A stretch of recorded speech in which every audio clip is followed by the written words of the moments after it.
इस समय अर्निंग्स के बीच में मार्केट के अंदर एक ऐसा उतार चढ़ाव का सेशन है कि जिसके अंदर समझना बहुत ज़रूरी है कि आपकी क्या सोच होनी चाहिए। ट्रेड तो पता तब ही लेंगे ना जब आपको थोड़ा क्लियर होगा कि मार्केट का शॉर्ट टर्म और लॉन्ग टर्म डायरेक्शन कैसे जा रहा है। मनीष नागी इस बीच हमारे साथ जुड़ रहे हैं, उनसे ज़रा करते हैं बातचीत। काफ़ी दिनों बाद हमारे साथ जुड़े हैं और आज अच्छे से उनसे बातचीत होगी और आपको भी काफ़ी गाइडेंस उनसे मिलेगी। मनीष सर, बहुत बहुत शुक्रिया। First of all thank you very much, आज आपने समय निकाला। मैं दो हिस्सों में आपसे बातचीत करूंगा। पहला तो सर 2023 का क्या 2024 में रिपीट हो सकता है? ये 50% रिपीट हो सकता है, 60% रिपीट हो सकता है? पहला तो क्वेश्चन ये है, क्योंकि मैंने 2023 देखा है इसलिए मैं थोड़ा गैस कर लूँगा, थोड़ा आइडिया लग जाएगा, इसलिए मैं आपसे एक क्वेश्चन पूछ रहा हूँ। पहला पॉइंट। दूसरा पॉइंट, अगर रिपीट होना है तो ये जो छोटे मोटे झटके आ रहे हैं, अर्निंग्स दिख रही हैं, सामने चुनाव दिख रहा है, इन सबको मैं क्या थोड़ा नज़रअंदाज कर दूं? क्या इसकी वेटेज कम कर दूं और ओवरऑल मार्केट्स पे ही ज़्यादा ट्रस्ट करूं? सर, इन दोनों क्वेश्चंस का आंसर चाहता हूं। तो देखिए ना, मार्केट की के मूवमेंट में दो कंपोनेंट होते हैं, एक वैल्यूएशन होता है और एक अर्निंग्स होता है। अर्निंग्स थोड़ा कम वॉलेटाइल कंपोनेंट होता है ना। तो वहां पे कमोबेश आप बोल सकते हैं कि 2023 का रीरन होगा हिंदुस्तान में। 2024 जो है वो यूएस में ऑफ कोर्स एनालिस्ट का एक्सपेक्टेशन है कि वो 2023 से काफी बेहतर होगा, क्योंकि 2 सालों में वहां पे अर्निंग्स काफी स्टैग्नेंट हुए हैं। तो वो हुआ अर्निंग को कंपोनेंट। वहां मेरा बहुत बड़ा डिफरेंस नहीं है बहुत सारे लोगों से। दूसरा कंपोनेंट होता है वैल्यूएशन को कंपोनेंट। जब भी आप मार्केट के अंदर बहुत डर में घुसते हैं, जैसे आप 2023 के अंदर एक डर में घुसे थे, तो रिलेटिवली चीप वैल्यूएशन में पूरी दुनिया में आप घुसे थे और eventually US recession play out हुआ नहीं। क्रूड जो है वो काफी ऊपर से मॉडरेट लेवल पे आ गया। जनरली चाइना ओपन अप हुआ, वहां बहुत पॉजिटिव नहीं आया, लेकिन फिर भी वहां की जीडीपी 5% से ग्रो हो गई। हमारे देश की जीडीपी ने ठीक ठाक किया। इनफैक्ट जो शुरू शुरू में लगता था कि स्लो डाउन होगा, वो नहीं हुआ और 7-7.5% की ग्रोथ रेट इंडिया ने पाई। तो 2023 पॉजिटिव सरप्राइजेस का साल था। शुरुआत की 2023 की एक एनालिस्ट की सोच के नजरिए से देखें तो अब 2024 में हम जब घुस रहे हैं, तो वैल्यूएशन हमको ये बता रहा है कि सारे वैल्यूएशन, बॉन्ड्स, इक्विटी, सारे वैल्यूएशन है कि हम ऑलरेडी रिलेटिवली यूफोरिक मोमेंट में हैं। हमको लग रहा है कि सब चीजें ठीक है, यूएस रिसेशन नहीं आएगा, इंडिया में पॉलिटिकल चेंज की संभावना नहीं है और बाकी सब जो है जैसे यूएस रेट्स वगैरह कट आ जाएंगी, रिलेटिवली मॉडरेट कंडीशंस रहेंगी और उसके अंदर वापस 2024 का रीप्राइसिंग रिपीट होगा, ये एक्सपेक्टेड है मार्केट की वैल्यूएशन के अंदर। तो वहां पे दिक्कत है और मेरे ख्याल से अगर आप इसको इस ढंग से देखेंगे तो शायद 2023 का रिपीट 2024 में वो वाला पार्ट तो नहीं होगा। 2024-23 का रिपीट 2024 में नहीं होगा। मनीष सर नमस्कार, मैं भी मनीष बोल रहा हूँ। मेरा जो सवाल है ये मैं समझना चाहता हूँ। हमने देखा 2023 में स्मॉल कैप और मिड कैप शेयर में एक बहुत बड़ी रैली देखने को मिली। उसके बाद लगातार ये नज़रिया आया इस साल को लेके कि थोड़ा अपना पैसा स्मॉल कैप और मिड कैप शेयर से निकाल के लार्ज कैप में शिफ्ट कर दें। आपकी ये पूरी सोच क्या है और इस साल स्मॉल कैप और मिड कैप शेयरों को लेके आपका नज़रिया क्या है? तो एसेट एलोकेशन किसी भी पोर्टफोलियो में आपको ये सब चीजें बार बार बैलेंस करनी पड़ेंगी महंगे सस्ते के हिसाब से। तो बिल्कुल पिछले 10-15 साल की वैल्यूएशन को देखें, इवन लंबे इतिहास को देखें, तो स्मॉल कैप का वैल्यूएशन लार्ज कैप के वैल्यूएशन से महंगा है रिलेटिवली। ऑलमोस्ट 1 से 2 स्टैंडर्ड डिविएशन आप महंगा मानेंगे स्मॉल मिड कैप को, खास करके स्मॉल कैप को। वो ऑल्सो बहुत ज्यादा वॉलेटाइल कंपोनेंट होता है, क्योंकि उसके अंदर फाइनेंशियल कंडीशंस का एक बहुत बड़ा रोल होता है। अगर चीजें खराब होती है तो स्मॉल कैप में बहुत ज्यादा खराब हो जाती है। वो हाई बेटा जैसा एक स्टॉक की तरह से बिहेव करता है स्मॉल कैप्स और मिड कैप्स। तो मेरे ख्याल से ये बात ठीक है कि एक इंक्रीमेंटली एसेट एलोकेटर को रीवैल्यू करना चाहिए पोर्टफोलियो और लार्ज कैप के अंदर उसको ओवरवेट करके स्मॉल कैप को अंडरवेट करना चाहिए।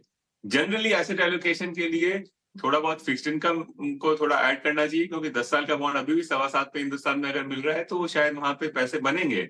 8-10% के आसपास में वहां पे एक साल में रिटर्न बन सकता है।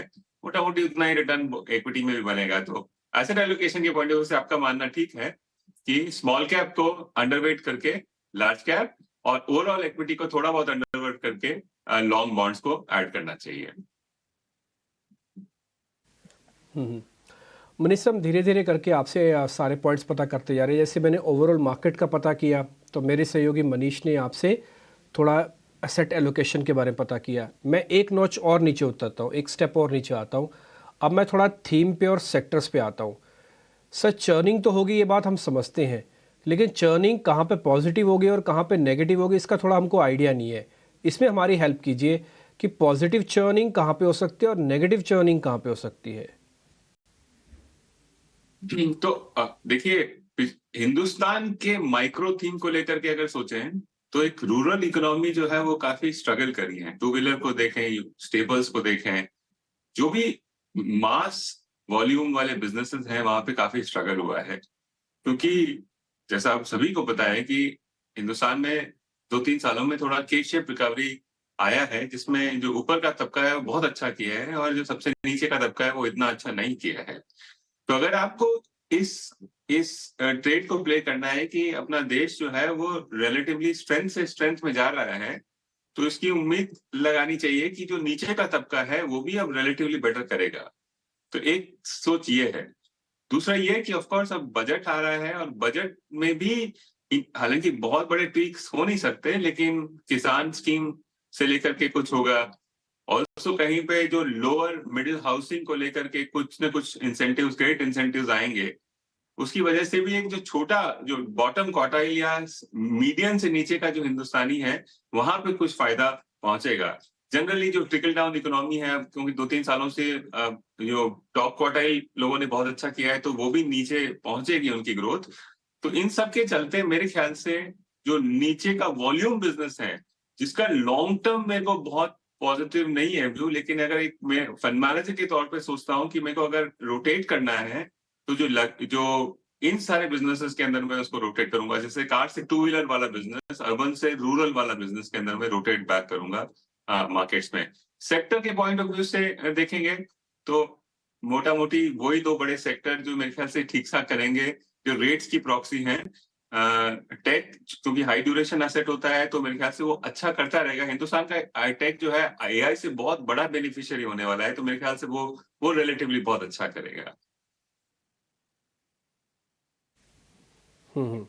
मनीष सर, एक चीज़ मेरे को आपसे और पता करनी है। काफ़ी सारे लोगों के पास ना सौदे पड़े हुए हैं ऑलरेडी। वो पड़े हुए हैं डिफेंस के, बहुत अच्छे ट्रेड्स पड़े हुए हैं। उनके पास पड़े हुए हैं पावर एंड एनर्जी के, जिसमें बहुत अच्छा प्रॉफिट कमा के बैठे हैं। तीसरा हिस्सा पड़ा हुआ है रेलवेज़ का, जो कि बहुत अच्छा प्रॉफिट है। सर, पता है क्या, एक रिटेलर और एक इंस्टीट्यूशनल की छोटे मोटे की प्रॉब्लम ये होती है कि वो कमा तो लिया, लेकिन राइट टाइम पे प्रॉफिट बुक नहीं कहीं कर पाते। तो आप मेरे को इन तीनों सेक्टर्स के बारे में बता दो, किस में से कितना प्रॉफिट बुक कर लेना चाहिए। मान लीजिए किसी के पास प्रॉफिट है अच्छे, तो first defence, second railways, third power and energy. So देखिए, डिफेंस और infra generally including power and energy तो एक थोड़ा सा सेक्युलर थीम है। मेरे को लगता है कि अगला 10-15 साल जो है वो खास करके डिफेंस और to a certain extent electronics के अंदर एक बहुत बड़ा स्ट्रक्चरल टेलविंड है कई सारे देशों में इंक्लूडिंग इंडिया, क्योंकि ये बहुत ज्यादा सिक्योरिटी सेंसिटिव सेक्टर्स है और वहां पे बहुत फोकस है। तो मेरे को लगता है कि ये बिजनेस हालांकि बहुत महंगे हैं, लेकिन बिकॉज मैक्रो टेलविंड है, स्ट्रक्चरल टेलविंड है, पॉलिसी सपोर्ट होने वाला है, तो वो काफी अच्छा करेंगे। इंफ्रास्ट्रक्चर एक्चुअली इंक्रीमेंटली आप इस तरह से देखें कि जो इंफ्रास्ट्रक्चर सेगमेंट गवर्नमेंट के ऑर्डर्स पे डिपेंडेंट है और जो इंटरसिटी इंफ्रास्ट्रक्चर बिल्ड हो रहा है, वहां पे कमी आने वाली है, रिलेटिवली म्यूटेड होने वाला है। उसका वजह यह है कि गवर्नमेंट के पास में अब हेडरूम बहुत खर्चा करने को नहीं है। जैसे इस साल का बजट में फिस्कल डेफिसिट 50-60 बेसिस पॉइंट कम होगा और ओवरऑल गवर्नमेंट का जो एक्सपेंडिचर, जो खास करके केपेक्स में बहुत तेजी से बढ़ रहा था पिछले 4-5 सालों में, 25% के कैगर से बढ़ा है, वो सिर्फ 8-10% के कैगर से बढ़ेगा अगले 2-3 सालों में। तो वहां दिक्कत है। तो जो गवर्नमेंट सेंट्रिक इंफ्रास्ट्रक्चर है, अगर पावर जो गवर्नमेंट सेंट्रिक हो के सपोर्ट से हो रहा हो, खास करके जो रोड्स वगैरह हैं, तो उसके अंदर दिक्कत होने वाली है मेरे ख्याल से। जनरली जो जो सेक्टर्स जो इंफ्रास्ट्रक्चर हाउस होल्ड से रिलेटेड है, जैसे सीमेंट अगर आप सोचें, तो वो शायद अच्छा करेगा, क्योंकि मोस्ट प्रोबेबली हाउसिंग के अंदर अगले 3-4-5 साल के अंदर काफी अच्छा हिंदुस्तान में बूम आ सकता है। लेकिन जो गवर्नमेंट प्रॉक्सी इंफ्रास्ट्रक्चर वो रिलेटिवली खराब करेगा। तीसरा सेक्टर आपने क्या बोला था, मैं भूल गया। मैंने एक एनर्जी एंड पावर, डिफेंस और रेलवेज पता किया था सर। रेलवे पे भी, बिकॉज वो अगेन गवर्नमेंट प्रॉक्सी रिसीव, तो उसकी वजह से मेरे ख्याल से इंक्रीमेंटली जो स्पेंड होने वाला है वहां पे वो थोड़ा सा म्यूटेड होने वाला है, और वो ऑलरेडी बहुत महंगे हैं स्टॉक्स, तो मेरे ख्याल से ओवररेटेड हैं। और ये पिछले 20 साल में जिसमें मार्केट ने ट्रेड किया है, हर 5 साल में एक बड़ा सिक्लिकल ट्रेड आता है रेलवेज में। मेरे को लगता है कि वहां पे बहुत ज्यादा स्पेस नहीं है रैली का अब।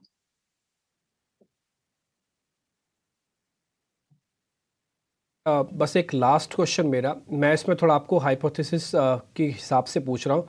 एक हाइपोथेटिकल सिचुएशन क्रिएट कर देते हैं।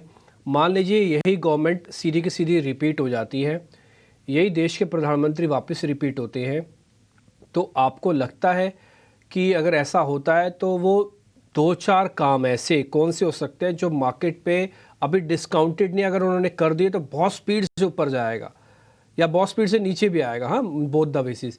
कोई ऐसा सेगमेंट, कोई ऐसी थीम है मार्केट के अंदर? जैसे कल ही वो अयोध्या से आया तो उन्होंने सोलर रूफटॉप की बात कर दी, एक ही बार में 1 करोड़ लगाने की। नहीं, तो ऐसे माइक्रो पॉलिसी इनिशिएटिव्स तो काफी आएंगे। मैक्रो पॉइंट ऑफ व्यू से अगर मोदी गवर्नमेंट रिपीट होता है तो मोस्ट प्रोबेबली जो 2 बड़े रिफॉर्म्स उन्होंने करने की कोशिश की थी पहले और दूसरे टर्म में, और उनको अनवाइंड करना पड़ा, लैंड और फार्मर रिफॉर्म्स, मेरे ख्याल से एक ठीक ठाक मेजोरिटी के साथ ये गवर्नमेंट आती है तो उनको इंट्रोड्यूस करेगी, और उनके जो एडजेसेंट सेक्टर्स हैं वहां पे बेनिफिट हो सकता है, infrastructure being one. Otherwise government का जो फिस्कल स्पेस है वो बहुत बड़ा नहीं है।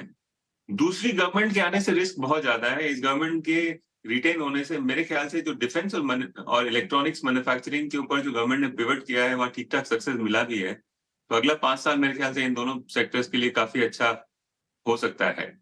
सबसे ऊपर से अगर देखें तो बेसिकली मार्केट ने मोटा मोटी इस चीज को 100% डिस्काउंट किया हुआ है कि यही गवर्नमेंट का रीरन अगले 5 साल में आने वाला है, तो वो पॉजिटिव सरप्राइज नहीं है। अगर कुछ स्मॉल प्रोबेबिलिटी की कुछ उलट पुलट होती है तो वो मार्केट के लिए काफी रिस्की हो सकता है। फिलहाल इस वक्त मार्केट ने मोटा मोटी इस चीज को पूरा 100% प्राइस किया हुआ है कि इसी गवर्नमेंट का रीरन आने वाला है, सो टू दैट एक्सटेंट बहुत बड़ा सरप्राइज नहीं होगा।